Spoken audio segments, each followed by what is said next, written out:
So, from the etiquettes of the dars and sitting with the alim in his dars is to be serious about the dars and to stick to the dars. And as we mentioned that, many things are included in that. Many things are included in that, from punctuality to bringing your notebook and having a pen. And if you know the book that the Shaykh is going to be teaching, to bring the book with you. As Shaykh Muqbil, rahimahullah ta'ala, he used to advise his students that they have with them 2 copies of the book. One that is matbu' and one that is makhtut. One that is a printed copy of the book, a published copy of the book, and one that is a manuscript of the book, a handwritten copy of the manuscript. So from that is that you have the book with you. The Shaykh is going to be teaching the book Usul Thalatha with us. So bring Usul Thalatha with you. He's going to be teaching Al-Ha'iyya by Ibn Abi Dawood. And I translated the poem and we'll send it out to the people in Masjid As-Sahaba's group. So print it out and bring it with you so that you have a reference point. The lines of poetry. In Aqidah, you have a reference point that you go back to as the Shaykh is explaining it. Otherwise, what are you basing your notes on? What are you basing your notes on? What are you going to learn if you don't have the book with you? And also the Shaykh will be teaching Adab al-Mashi al-Salat, the etiquettes of walking to the Salat, and Allah knows best if the book is translated by Muhammad ibn Abdul Wahhab. Of course, everything is, available online for free in Arabic. Secondly, he said, تفهم عبارته وإشارته. Secondly, is that a person that he tries hard to understand the expressions of the Shaykh, what the Shaykh is saying and what the Shaykh is alluding to, what he is hinting towards. And this is most important in our case for the translators. This is most important for the translators, that they really keenly observe exactly what the Shaykh is saying and what the Shaykh is getting to. You know? تفهم. I know. And from this is something that should make a person uncomfortable with himself, is that he comes to class after class after class, year after year after year, lecture after lecture after lecture, and he doesn't understand what the Shaykh is saying. And he has to wait for the translator. Or also from that is for the brothers and sisters that are learning Arabic, but they don't listen to the Arabic. They don't listen to the Arabic and they wait for the translation. I will guarantee you that if you're learning Arabic and you have a good understanding and a good vocabulary of Arabic terms, that listening to the Arabic will benefit you greatly. It will benefit you very immensely. You might be surprised what you understand. You might be surprised what you understand. How many times do we hear from the brothers that they're studying and they start to really listen to what the ulama are saying and start to really listen to the dars, that they say, subhanallah, I'm very happy because I understood a lot of what the Shaykh said. So listen, when the Shaykh is speaking in Arabic, listen to that very, very, very closely. And try to pick up words and try to pick up phrases. And one thing I used to do is if the Shaykh would say something and I didn't know exactly what he was saying, but I had a theory, an educated guess what the Shaykh was saying, I would write it down in my notebook and I would put a question mark on both sides of it. And I would circle it and I would wait to listen to the translation to see whether or not I was correct. Pay attention. This is from the etiquette of sitting in the dars, is that you try to understand the Shaykh's ibara, what he is saying, and his ishara, and what he is alluding to and hinting towards. The next thing is also very, very important. All of these things are extremely important. He says, sarful aini wal wajhi ilayhi, is that a person turns their eyes and their face to the Shaykh as he is speaking.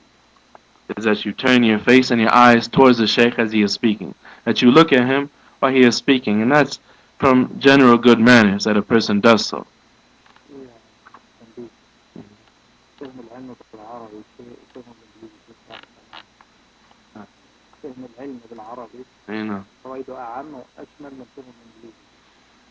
No doubt. My brother, he said, something also as a point of benefit is that understanding information in Arabic is much different than understanding it in English. It's much different.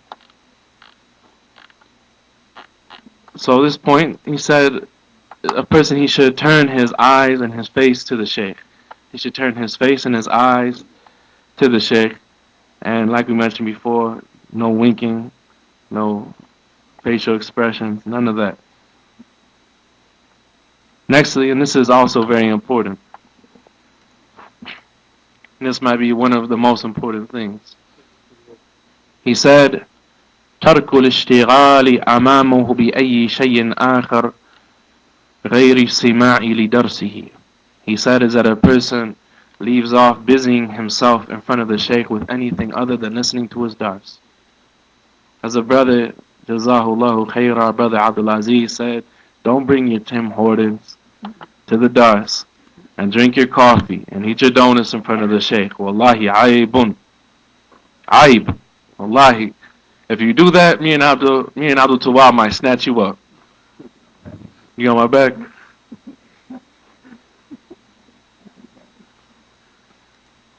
Don't busy yourself with anything in front of the Shaykh as he's giving his class except listening to his class. Except listening to his class. If your cell phone rings, push ignore. Don't take the call. Don't try to talk quietly. It distracts the Shaykh. And I hope the Shaykh calls on you and asks you a question as you're talking to your wife or as you're talking to your business partner to embarrass you. Don't busy yourself with anything in front of the Shaykh or in front of any scholar except for listening to his dars. Except, in the case perhaps you have a child maybe in the masjid, and they're disturbing the people. Maybe it's, if it's something that has a greater maslahah, has a greater benefit, by all means do it. Don't just say, I don't want to be busy, I don't want to be bothered right now, I don't want to be disrespectful to the Shaykh while your son is playing leapfrog over people's shoulders. Right? But in general, unless there's a great benefit in it, then don't do anything in front of the Shaykh. Don't busy yourself with anything except for listening to his dars. And please, don't speak amongst yourselves as the class is occurring. Even to ask for a point of benefit. Even to ask that you catch that. Wait till after the class. Catch the brother after the class. Or make a motion, but don't say anything. Make a motion, point with your ink pen to the end of the point of benefit. Like that, maybe he'll show you his notebook. But try not to busy yourselves with anything in front of the Shaykh, because this is from the etiquettes that a person is to have with the people of ilm, is that he doesn't busy himself with anything in front of him as he is giving his class. Next he says, الحرص على حسن الاستماع وحسن السؤال. He said next that the person that he has a fervent drive, or that he is serious about listening attentively and asking very well, or asking good questions. Some of the ulama, they used to say, and husn su'ali nisful ilm, that asking questions in a good way is one half of knowledge.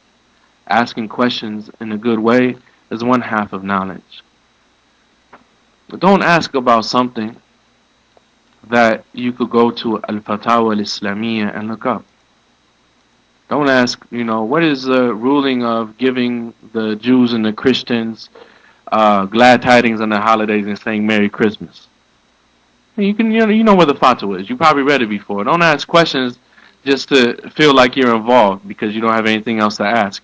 Sometimes the questions that I ask, we ask ourselves, do people really not know that?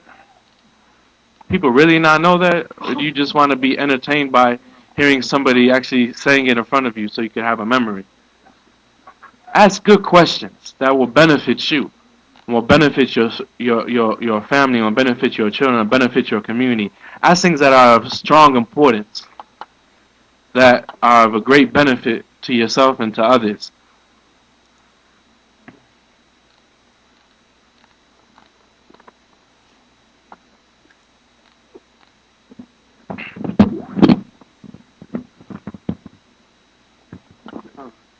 أول سؤال عن مسائل الخلافية، حكم تارك الصلاة.